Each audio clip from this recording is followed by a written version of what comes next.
중학생 딸의 친구를 살해하고 야산에 유기를 한 혐의로 구속된 어금니 아빠 이모 씨. 언론을 통해서 천사표 아빠로 통했던 인사기 때문에 지금 더 놀랄 수밖에 없는데요. 이 사건을 크게 두 축으로 나눠볼 수 있습니다. 그 하나는 아내와 얽힌 미스터리죠. 아내가 한 달 전에 자살을 했습니다. 그런데 이마에 폭행 흔적이 있더라. 이 죽음이 수상하다 이겁니다. 두 번째는 집에 놀러왔던 딸의 친구가 숨졌고 그 숨진 사체를 야산에 유기한 건데요. 유기한 건 맞지만 난 죽이지 않았다. 이렇게 주장을 하고 있습니다. 본인과 딸이 자살하려고 둔 수면제를 딸 친구가 스스로 먹은 거라는 주장입니다. 실제로 어금니 아빠는요. 범행 후에 딸과 함께 수면제를 먹었습니다. 그리고는 경찰에 발견이 된 거죠. 자, 이 사건의 의문점들 경기대 범죄심리학과 이수정 교수와 함께 짚어보겠습니다. 이 교수님 나와 계시죠? 네, 안녕하십니까. 사회부 기자들이 그래요. 내가 본 사건 중에 제일 미스테리한 사건이다. 네네. 교수님 보시기에도 좀 일반적이진 않습니까? 네, 일반적이라고는 도저히 볼 수가 없는데, 네, 그 가장 큰 이유 중에 하나가 지금 딸의 친구를 불러들여서 살해하고 유기했는데 동기가 불분명하다는 거죠. 살해한 거는 아직 인정은 안 했습니다만 그렇게 의심이 그렇습니다. 되는 거죠. 예. 네.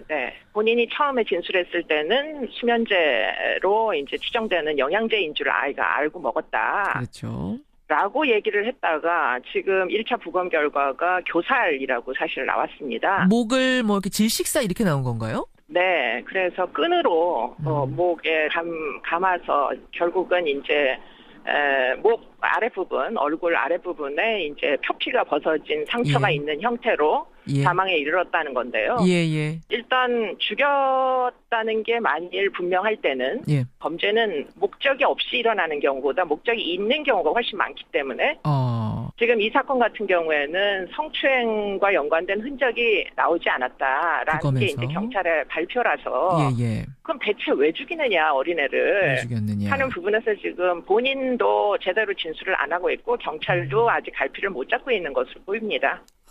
왜 죽였는가가 설명이 안 되니까 이 사건이 더 미스테리하다 이 말씀이세요. 그렇습니다. 게다가 지금 나오는 얘기로는 왕래가 끊겼던 친구인데 놀러 오라고 최근에 계속 사정을 해서 아이가 마지못해 놀러 갔다가 이런 변을 당한 거라면서요. 네. 그리고는 이 친구만 접촉했던 게 아니고 초등학교 동창들을 여러 명을 접촉을 했는데 유일하게 이제 이 친구가 초대에 응한 아이였던 것으로 보입니다. 그렇게 지금 보도가 되고 있죠. 네, 그렇기 때문에 지금 이 아이와 연관된 어떤 특정한 의도가 있었다고 보기가 굉장히 어렵다는 거죠.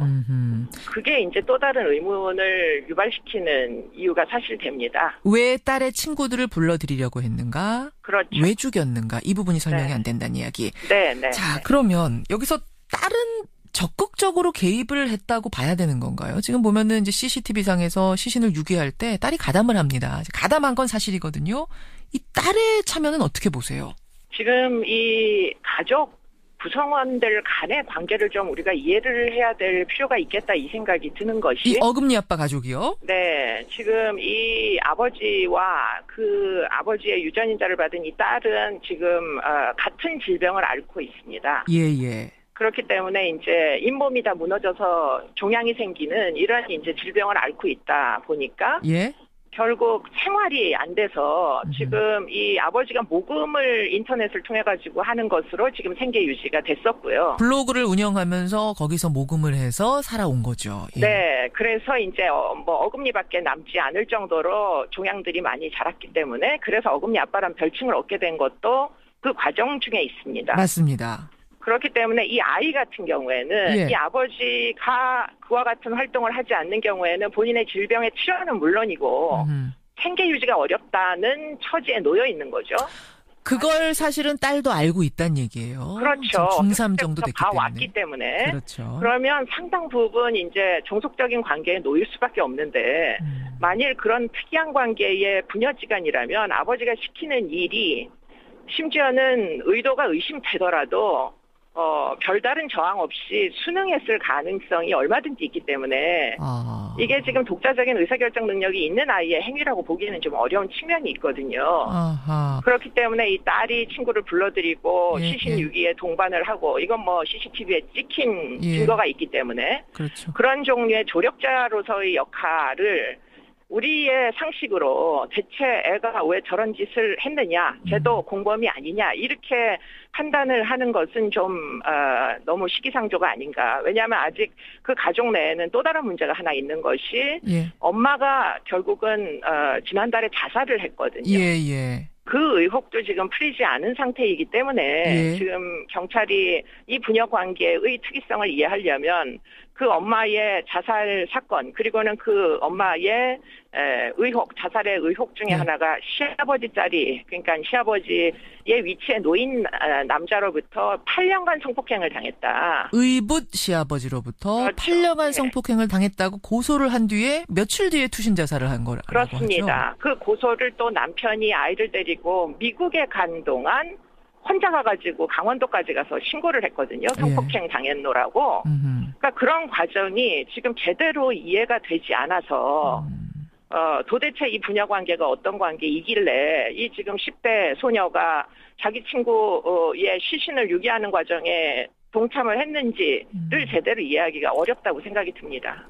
아이가 가담을 한 건 맞지만 이 생계 때문에 종속관계에 있다는 특수성 그리고 이 가족의 특수성 이런 것들을 이해하지 않으면 적극 가담한 이 부분을 풀기 어렵단 말씀이세요. 그렇죠. 알겠습니다. 지금 경찰은 그 아이를 공범으로만 보고 있는데 사실은 아동 학대의 피해자일 수도 있고 복잡한 관계에 놓여 있을 수가 얼마든지 있는 것이죠.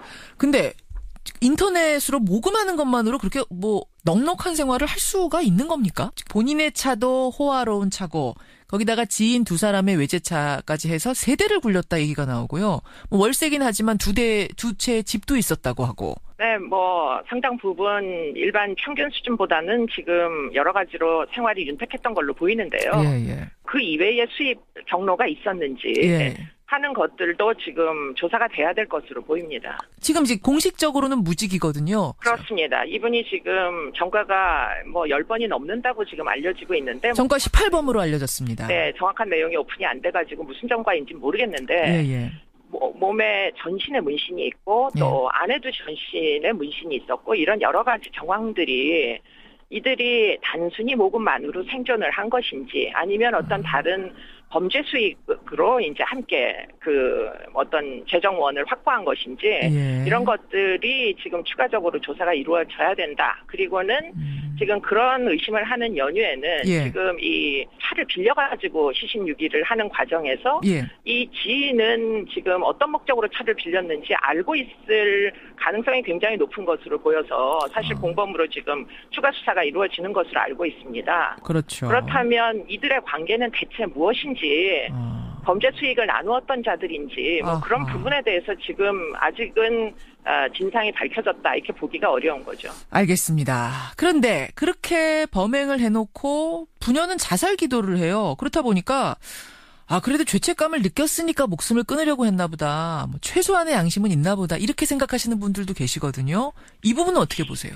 글쎄, 그 대목이 의심이 되는 지점들이 있는데요.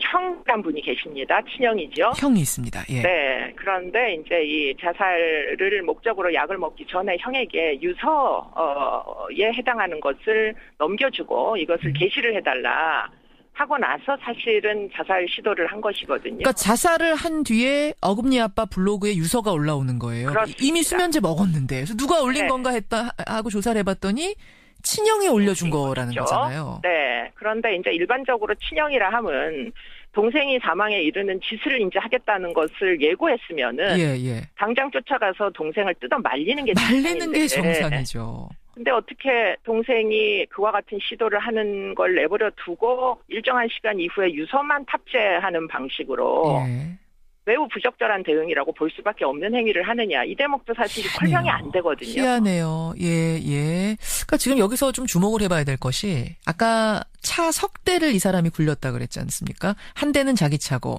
한 대는 형의 지인 차고 한 대는 누나 차였답니다. 이 석 대를 평소에 돌아가면서 몰아서 이 사람 찬 줄 알았을 정도로 몰았답니다. 게다가 지금 형은 동생의 유서를 대신해서 블로그에 올려주고. 이게 뭔가 가족들이 다 상당히 연결이 된 느낌. 그러니까 일반적인 가족들보다도 더 얽힌 느낌을 받습니다. 네. 그러니까 이들 간의 관계가 무엇인가를 풀어야 하는 상황인 것 같아요.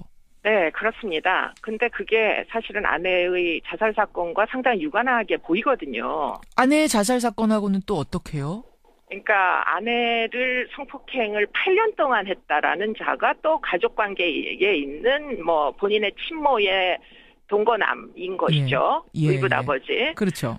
그러면 과연 8년 동안 아내가 그와 같은 가족 구성원에게 성폭행을 당하는 걸 남편이 몰랐을 수가 있을지. 그리고는 왜 이제 와서 신고를 남편 없을 때 아내가 하게 된 건지. 그리고 신고하고 나서 왜 또 투신 자살을 한 건지. 그렇죠. 그리고는 자살한 아내에게 폭행의 흔적이 있고요. 예. 그리고는 왜 그렇게 됐는지 이제 그 경위를 설명함에 있어서 예. 남편이 증거 확보를 위해 가지고 무엇을 종용을 했다. 부적절한 행위를. 이 부분은 이제 아직 경찰이 공식 확인은 안 한 거고요. 이제 그렇습니다. 기자들의 네. 취재 결과 나온 내용인데 어떤 거냐면 여러분. 아내가 신고를 했는데 이 남편이 증거가 필요하니까 가서 그 의붓 시아버지랑 성관계를 다시 맺고 와라 이렇게 종용을 했고 그 과정에서 아내와 다툼이 있었다. 뭐 이런 지금 주변인들의 증언이 나왔다는 거죠. 네, 그래서 결국은 싸움이 있었고 투신 자살을 했다. 이렇게 이제 자살의 경위가 설명이 되어 있거든요. 예. 그러니까 그것도 굉장히 부적절하게 보입니다. 제3자가 보기에는. 그렇죠. 그런 과정들이 지금 하나도 해소되지 않은 채 지금 이 사건이 일어나다 보니까 이 사건이 완전히 별개의 사건만으로는 인식이 안 된다는 거죠. 아, 그렇군요. 이게 참 이 가족 간에 있었던 무언가 이걸 푸는 게 사건에 굉장히 중요한 열쇠겠어요. 이번 사건은. 그렇습니다. 지금 이 딸이 이제 정신이 들었기 때문에 지금 현재까지는 정확한 진술을 하지 못하지만 어느 정도 심적으로 안정을 시켜서 아버지와 좀 분리를 시켜가지고 그동안 어떤 일들이 있었는지 왜 동참할 수밖에 없었는지 좀 더 친화적인 환경에서 아이가 진술을 할 의지를 가진 상태에서 이야기를 털어놓을 수 있도록 해야지 될 것으로 보입니다. 딸이 어제 오후에 의식이 돌아왔습니다, 여러분. 근데 아직까지는 필요하다는 말만 반복하고 있어서 의미 있는 진술이 안 나왔다 그러는데요. 이 딸이 진실을 밝혀줄 제일 중요한 실마리가 될 수 있겠네요. 네, 그렇습니다. 미스터리 투성입니다. 여러분 들으신 것처럼 참 복잡하고 의혹이 한두 가지가 아닌데요. 여기까지 말씀 듣겠습니다. 이수정 교수님 고맙습니다. 감사합니다. 경기대학교 범죄심리학과 이수정 교수였습니다.